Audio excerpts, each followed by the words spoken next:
ভারত তথা বিশ্ব খ্যাত সঙ্গীত শিল্পী সুর সম্রাজ্ঞী লতা মঙ্গেশকরের 95তম জন্ম জয়ন্তী স্মরণে এক শ্রদ্ধাঞ্জলি অনুষ্ঠানের আয়োজন করা হয়। লতা মঙ্গেশকর ফ্যান্স ক্লাবের উদ্যোগে বর্ধমান টাউন হল ময়দানে আয়োজিত এই অনুষ্ঠানে উপস্থিত ছিলেন এই কর্মসূচির মূল উদ্যোক্তা সঞ্চিতা দে সহ অন্যান্য শিল্পীবৃন্দ।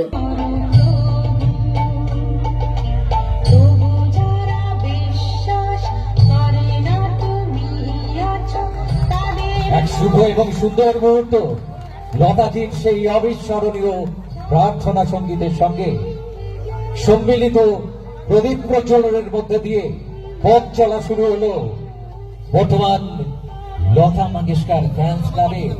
পাশে রয়েছে বর্তমান কিশোর কুমার ফ্যান্স ক্লাব। শ্রীমতী সঞ্চিতা দেখে তিনি শুভেচ্ছা জানাবেন একটি পুষ্পস্তবকের মাধ্যমে।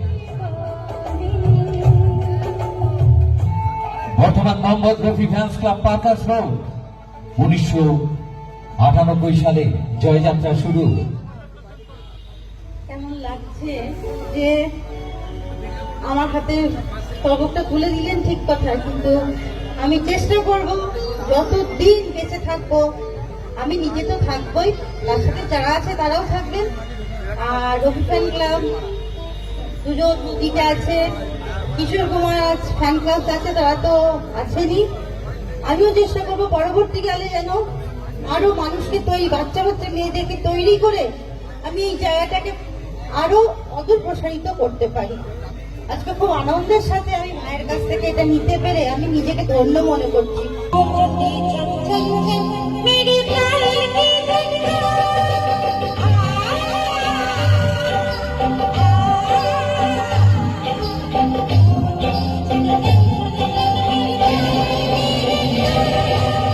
এই প্রসঙ্গে সঞ্চিতা দে বলেন, লতা মঙ্গেশকরের প্রতি শ্রদ্ধা জ্ঞাপনে এই অনুষ্ঠানের আয়োজন করতে পেরে আমি অভিভূত। এখানে লতাজির প্রতি শ্রদ্ধা নিবেদন করার জন্য বিভিন্ন শিল্পী সঙ্গীত পরিবেশন করবেন। আমি যতদিন বেঁচে থাকবো চেষ্টা করব এই অনুষ্ঠানের ধারাকে এগিয়ে নিয়ে যেতে। যারা এই অনুষ্ঠানে উপস্থিত হয়েছেন তাদের সকলের প্রতি শ্রদ্ধা ও কৃতজ্ঞতা জানাই। কিশোর কুমার ফ্যান ক্লাব আর মোহাম্মদ রফি ফ্যান ক্লাব, তাদের কাছে আমি কৃতজ্ঞ একদম।